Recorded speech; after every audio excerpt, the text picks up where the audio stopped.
I'm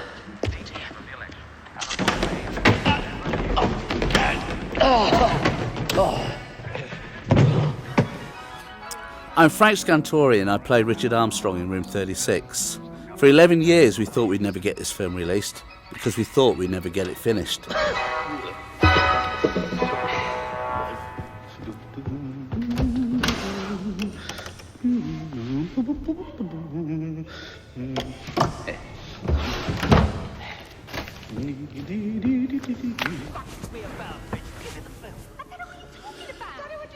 Throughout those years, Room 36 was cursed with a variety of incidents, ranging from small occurrences to major problems, such as before filming even started, the laboratory which was chosen to develop the special black and white film we had, it burnt down.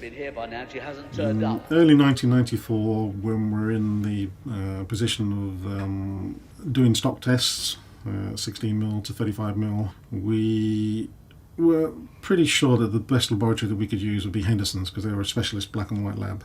Jim always wanted to get a cinema release, so I had to do tests on 16mm film to blow up 35 to see what looked best.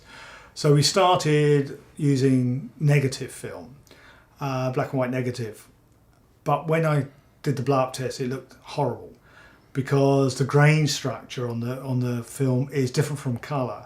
And when it blew up, it just like, so you had loads like this kind of size grains moving around the screen, looked terrible.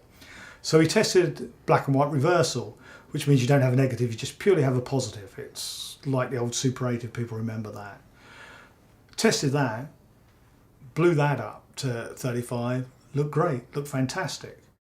I think we said to Henderson's, we start shooting in about 6 weeks, whatever it is. Be prepared for, I don't know, 1,000, 2,000 foot a day of rushes. The stock is fabulous, wonderful, but it was a decision that I think has haunted us for the last few decades.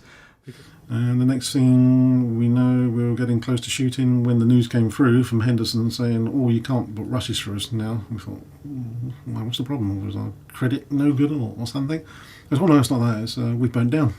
We had to do some slight rethinking, and we managed to get hold of a lab at the time, which I believe is still in existence and in fact is doing very well, is Buck Film Labs. Well, Room 36 was shot on Kodak black and white reversal film, so film that gives you a positive image straight out of the can. If I remember correctly, the stocks used were 72, 76 and 72, 78, which at the time were the latest black and white reversal films that we had.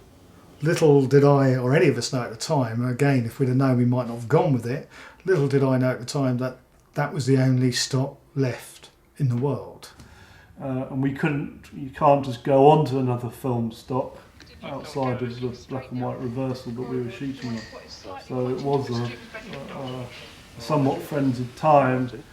So we were filming away, very happy away, and then at one point I said to Jim, okay, we're getting a bit low in stock, let's get a couple more rolls in. And phone call to Kodak, and then he comes back and says, there's no more left, they don't manufacture it anymore.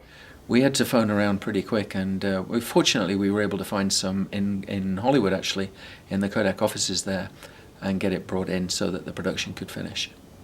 But fortunately somebody at Kodak phoned through, had been ringing around the world and found another 10 rolls in America somewhere, and outside Texas or something, in a cowshed or something. I don't know how he found these things. Anyway, he found them and they shipped them over to us, and that enabled us to at least finish the first stage of the filming. And I think they kept one back, which is in the Kodak Museum in New York.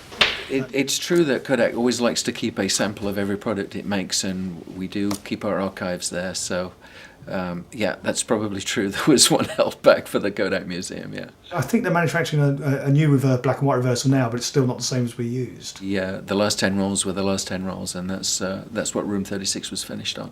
I mean, we shot the film in an empty garage, which is obviously not as user friendly as a sound stage. The purpose that we didn't go to a proper film studio to build the sets for Room 36 is purely financial. The only bonus, if we'd have gone to a film studio environment, we would have had mains power there and the infrastructure of a studio and dressing rooms and makeup, etc. The sound that was recorded on the day in this converted car garage into our studio, the sound was just very echoey. There was pigeons cooing on the soundtrack, and there was a water tank that was dripping constantly. If you listen to the original sound, it's just horrendous.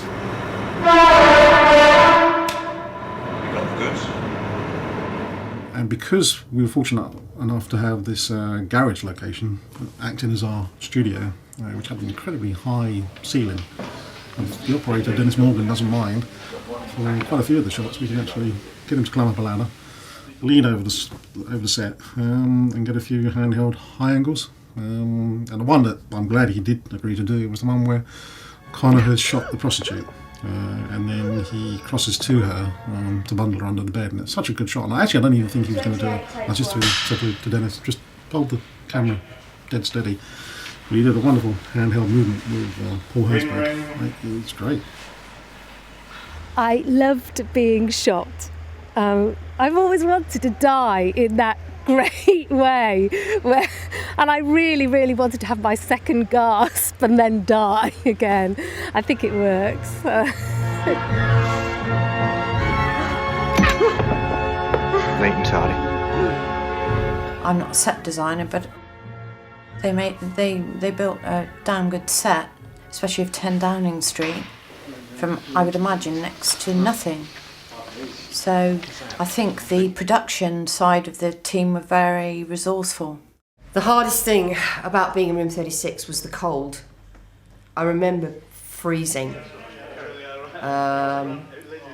just never feeling warm. That's an exaggeration. Quite often not feeling warm, because it was being filmed in a warehouse and it was just freezing. Once we'd run out of black and white reversal stock, we were very mindful that we had to have some technical continuity, otherwise there would be problems further down the road. I always remember saying, well, we just shoot another 16mm roller film, until Dave Reed said, well, not really, because remember the tests we did? They're really grainy, you can't use them. And in hindsight, he was right. The only way we could get something to match was to shoot 35mm. I had some 35mm colour rolls of film left over from another production. And it was like, but it's in colour. And it's like, well, there's about 4 rolls of it, 5 rolls in there. It's going to save us, I don't know, 1,500 quid. So we used it, always with the thought of maybe later on doing what's called a panchromatic neg to turn it black and white. But yeah, we'd be able to afford it later on, so we actually shot it in colour at the time. But led to a lot of problems. How are you? Oh, fine. So glad you could make it at such short notice. I really shouldn't be here. The whole thing had to be post-sync, but rather than do a proper main post-sync session, we said, well, we'll just do a quick temp one. We get all the actors in just to very quickly look at the film and then just give us a quick, it needn't be 100%. So we did that, and it did tidy the sound up quite a lot. So not a bad little temp mix, and that was screened at Fox, double head picture and magnetic sound format.